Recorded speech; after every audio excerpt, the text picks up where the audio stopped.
When creating The Haunting of Bly Manor, Mike Flanagan wanted to take it in a different direction than its predecessor, The Haunting of Hill House.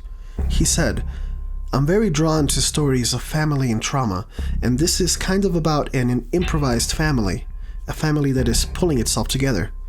There is trauma, but it's not that kind of existential trauma that we dealt with in the first season." Even though the backbone of this season is based on The Turn of the Screw, a popular horror novella by Henry James, Flanagan decided to go a step further and dig into other Henry James ghost stories. In fact, every episode of this season is named after one of those stories. So what are the differences between the original stories and The Haunting of Bly Manor? What implications do they have on the story as a whole, and is the story based on an actual event? Let's dig a little deeper.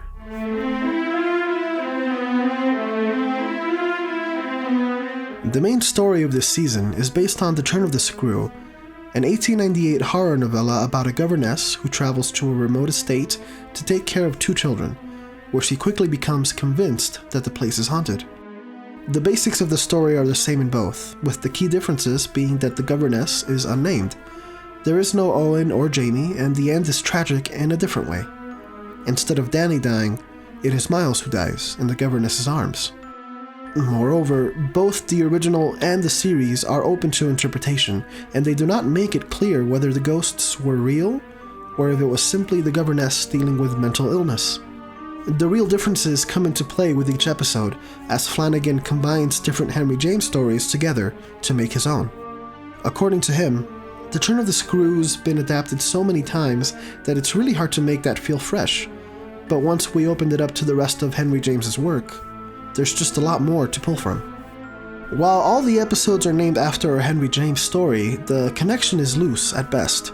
The Great Good Place is a story about finding a retreat from daily troubles and worries, which is what Dani's looking for in England. The Pupil emphasizes the connection between a tutor and a young boy, much like the connection between Father Stack and young Miles.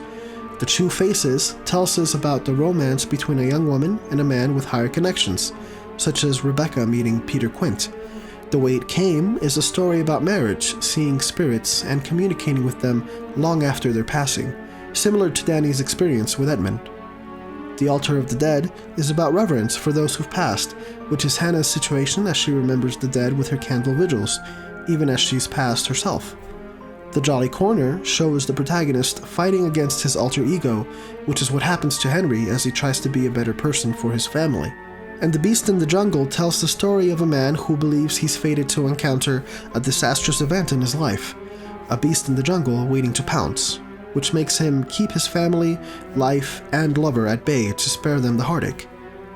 Likewise, Dani is also waiting for a beast in the jungle, and we even see her use it as a way to keep distance from Jamie, to the point of death. However, besides The Turn of the Screw, the biggest Henry James influence does not come from these short stories, but from one titled The Romance of Certain Old Clothes, also the name of the penultimate episode of the season. The basics of the story are the same in the show as they are in the original. The name of the family is Willoughby in the original and Wingrave in the 1885 revision. The main differences between the story and the show are that Arthur Lloyd is not their cousin, and he marries Perdita instead of Viola. In the story, they move away once married, and it is not disease that takes the life of the wife, but childbirth. Still, the main points are the same, even down to the ending where the sister who tries to prematurely open the chest of old clothes is killed by supernatural means.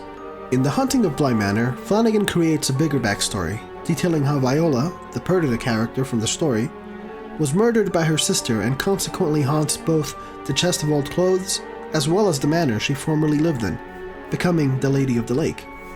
And while the events of the season are still in question, the ending leaving us to wonder whether the apparitions were real or imagined, it turns out that the inspiration for the original story was likely based on a true event. In 1895, Henry James heard a story from Edward White Benson, the Archbishop of Canterbury. The story left such an impression that he wrote it down in his notebook. He wrote, "Note here the ghost story told me at Addington, evening of Thursday 10th, by the Archbishop of Canterbury. The story of the young children, left to the care of servants in an old country house through the death, presumably, of parents.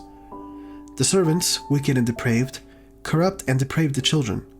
The servants die, the story vague about the way of it, and their apparitions, figures, return to haunt the house and children to whom they seem to beckon.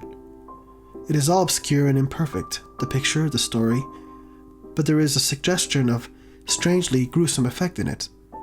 The story to be told by an outside spectator, observer.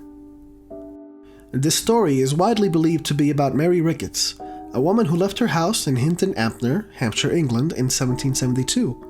In the book Ghosts: A Natural History, Roger Clark explains that what makes the story of Mary Ricketts so fascinating is that it may be the so-called lost story that the Archbishop told Henry James in 1895.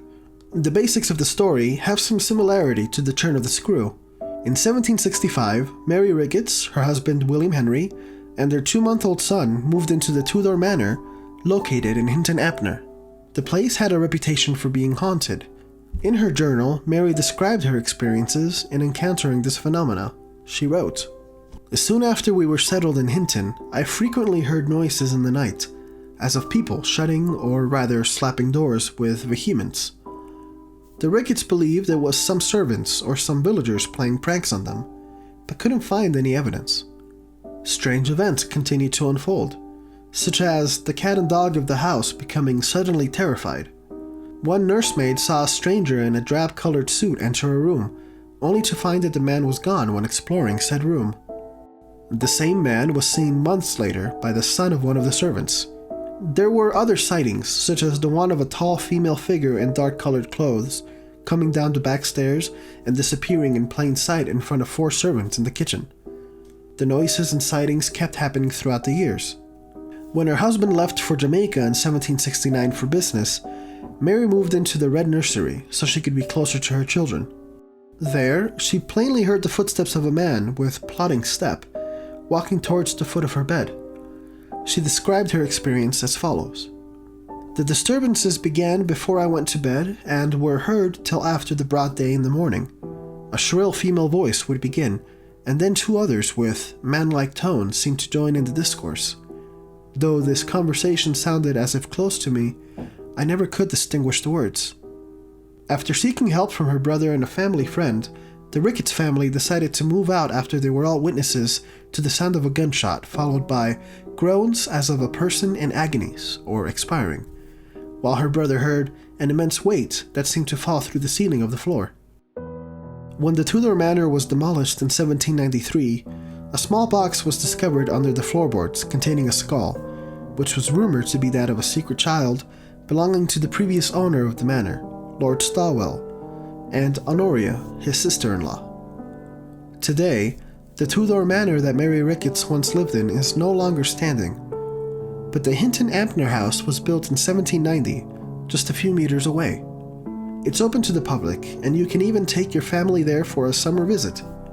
So, when Jamie tells her audience that if you were to fly to England, you would find no such place, she's right. The Tudor Manor is no more. But if you were to find it, perhaps you'd see her, the new lady in the lake. Hey everyone, thank you for watching this deep dive into the origins of the Haunting of Bly Manor. We're working on other videos exploring horror movie origins, so if you want us to look into a specific movie, please leave your suggestion in the comments. I'll leave a link in the description for Hinton Ampner, just in case you're feeling adventurous. Thanks again, and we'll see you next time.